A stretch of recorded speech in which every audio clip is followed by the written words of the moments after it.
Bonjour, bienvenue dans ma cuisine, c'est Dorothée Tout le monde, diététicienne. Et je vais vous faire une petite vidéo aujourd'hui pour vous parler de deux produits qui sont souvent conseillés, notamment quand on veut maintenir un poids de forme ou perdre du poids.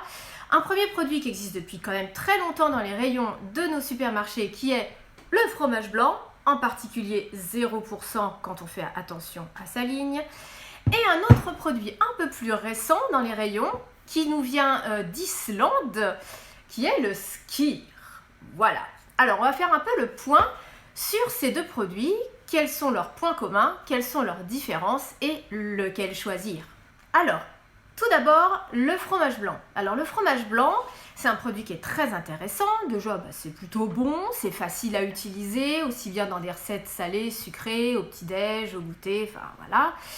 Le fromage blanc, il est riche en protéines. Sa richesse en protéines, elle vient du fait que par rapport à un yaourt, mon fromage blanc, il est égoutté. C'est pas tout à fait le même procédé de fabrication que le yaourt. Comme un yaourt, un fromage blanc, il va être ensemencé par des bactéries qui vont permettre de coaguler le lait.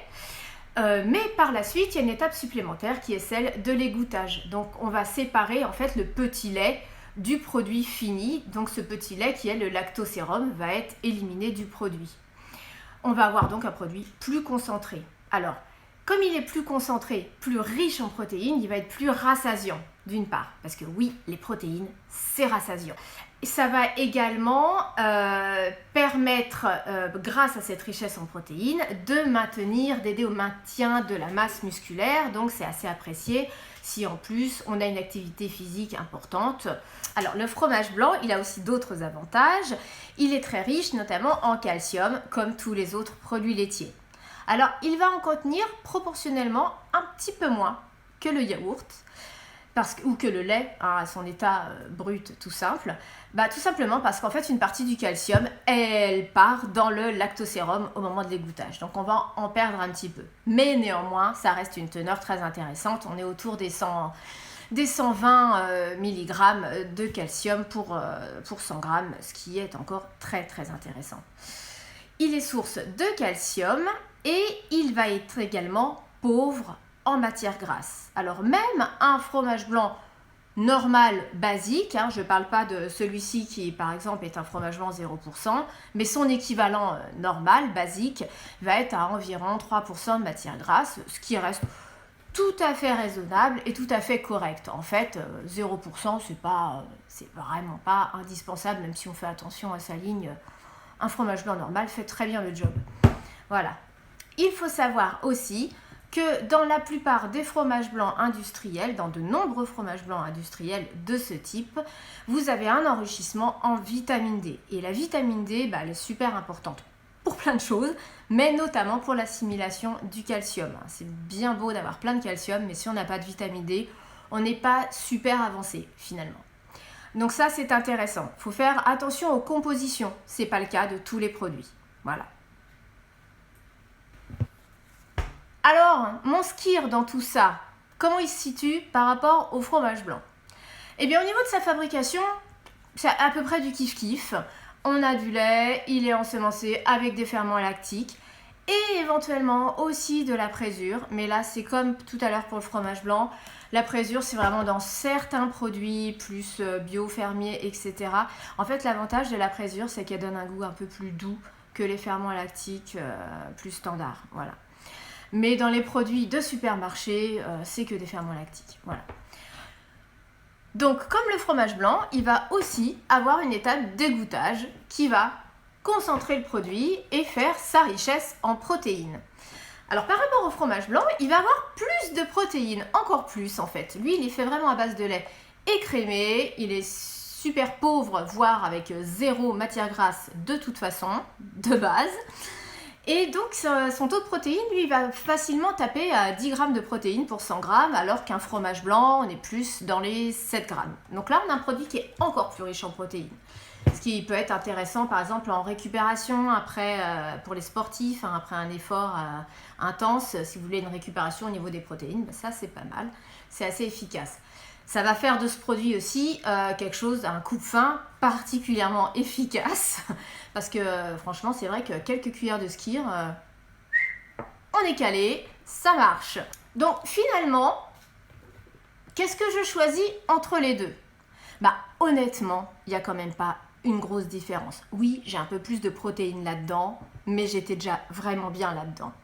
Oui, j'ai pas de matière grasse là-dedans, mais dans un fromage blanc 0%, j'en ai pas non plus. La différence, elle va être plus au niveau de l'apport en calcium. Je vais avoir sur l'étiquette à peu près la même chose, mais là, j'ai cherché dans toutes les marques qu'on trouve en grande surface, j'ai trouvé aucun skyr qui soit enrichi en vitamine D. Ce qui veut dire qu'au niveau de l'assimilation du calcium qui est à l'intérieur, ça va être un peu moins bien qu'un fromage blanc qui est enrichi. Donc voilà, si c'est plus l'apport calcique qui vous intéresse, autant prendre un fromage blanc qui, en plus, dans les rayons, va être moins cher. Voilà. Si c'est pour les protéines, oui, il y en a un petit peu plus, mais finalement, bah, c'est pas la révolution. Donc, la conclusion, c'est, ouais, bon, bah, les deux sont bien. C'est pas ça, c'est pas révolutionnaire. C'est juste, si vous préférez au niveau du goût, bah, c'est bien. Il y a un peu plus de protéines, ouais, ok, c'est vrai. Mais sinon, bah, c'est pas non plus une énorme différence, finalement. Par contre, c'est plus cher. Voilà. Mais au niveau marketing, ils ont des jolies étiquettes, des jolis trucs. Voilà.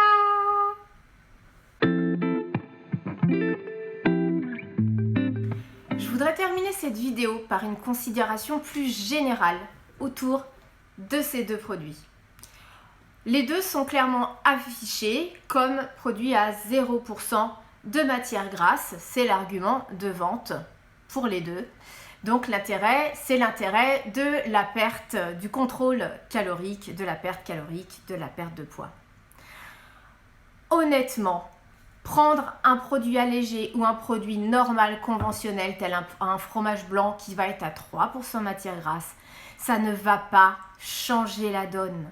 C'est pas ça qui va faire exploser la balance. C'est pas un ramequin de fromage blanc à 3% de matière grasse qui va changer grand chose si vous le changez pour un ramequin de fromage blanc à 0%. On compte les choses sur un équilibre global dans la journée. Donc franchement, le 0% pour ce genre de choses n'a pas vraiment d'intérêt, honnêtement. Le seul problème ce qui risque d'arriver, c'est une perte de plaisir, c'est-à-dire qu'un produit allégé ou à 0%, bah, il va peut-être être moins goûteux, il va peut-être être moins onctueux, il va peut-être vous procurer moins de satisfaction à la dégustation. Et ça, c'est dommage. Et c'est ça qui peut entraîner des frustrations. Et c'est ça qui fait qu'on peut après craquer sur d'autres produits vachement moins intéressants nutritionnellement, mais qui vont compenser émotionnellement cette petite frustration qu'on aura eu avec notre laitage 0%. Donc honnêtement, ne cherchez pas le 0%, surtout les emballages. Prenez des produits simples et bons, et puis ça ira très bien. Bye bye. Bon, alors je me suis fait quand même un petit ramequin de skyr avec un petit filet de miel et de la cannelle. J'avais faim.